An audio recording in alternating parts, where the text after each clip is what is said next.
观众朋友、网友朋友，大家好，我是付贤少，欢迎收看《主望云霄》。美国专家称，大陆2024年以前不大可能对台动武，台湾当局还能活3年。最近，美国这个智库战略与国际研究中心举行了一场台海关系的在线研讨会。美国专家林碧莹的观点认为，中国大陆因为要实现很多重大的发展目标，而且呢会把统一问题与其他目标统筹考虑。那么在2024年台湾大选之前，不大可能对台湾采取军事行动。他认为，台湾当局只要不采取过分刺激大陆的举动，至少还可以活上3年。林碧莹认为，中国当前面临着前所未有的发展历史机遇，处理两岸问题的主要政策依然是和平统一，防止台独，武统只是底线措施。2024年是一个时间点，如果新当选的台湾当局改变现有相对稳定的两岸政策，甚至走向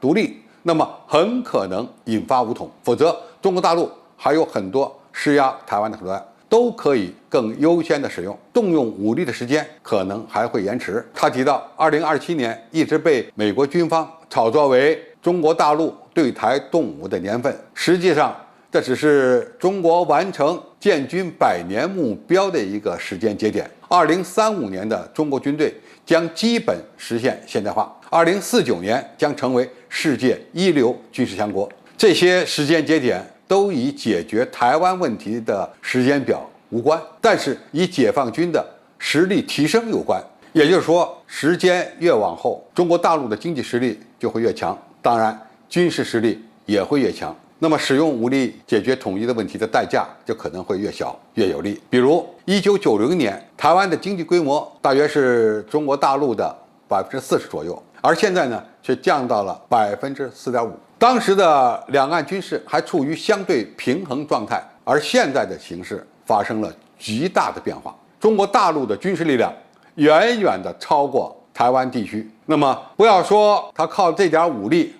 来抗衡中国大陆，即使美国驰援，恐怕也挡不住我们武力统一台湾的步伐。这位美国专家的观点，其实呢可以概括为一句话：中国可能以发展的角度来解决台湾问题。可以想象一下，如果在军事方面，中国大陆未来有7艘航母编队，有500架歼20、100架轰20，以及更多的战略核潜艇、攻击型核潜艇，以及常规动力潜艇，还有各种各样的无人作战平台，以及不同类型的远程导弹，包括巡航导弹、弹道导弹。如果中国人解放军摆开阵势，那么台湾当局还有反抗的念头吗？美国还敢干涉吗？所以军事准备工作可能是长期的，那么最终解决问题可能就是短期的，而且呢不一定真的要发动军事进攻。那么以武促谈，以武促统，最终呢通过武力威慑实现两岸之间的和平统一，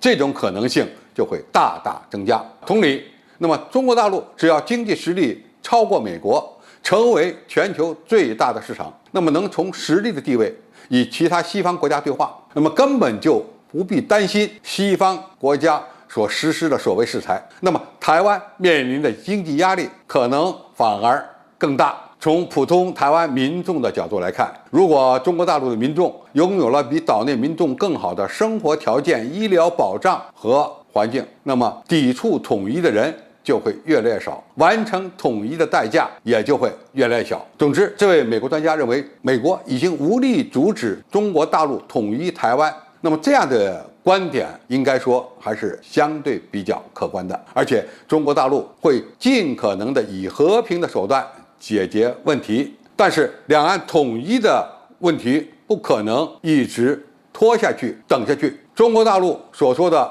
台湾必须统一，很可能就是一种高质量的统一，是从发展的角度来解决统一问题，但是这个统一问题必须要有时间和政策的红线。那么中国大陆因为拥有足够的自信，可能更有耐心通过和平手段或者军事压迫的手段来解决问题，但是不可能长期允许台湾分裂下去，迟早有一天会一锤定音。只有解决了统一的问题，才能真正实现中华民族的伟大复兴。好，今天介绍就到这里，谢谢大家收看。感兴趣的朋友，我们可以在下面的留言区留言交流讨论。我们下期再见。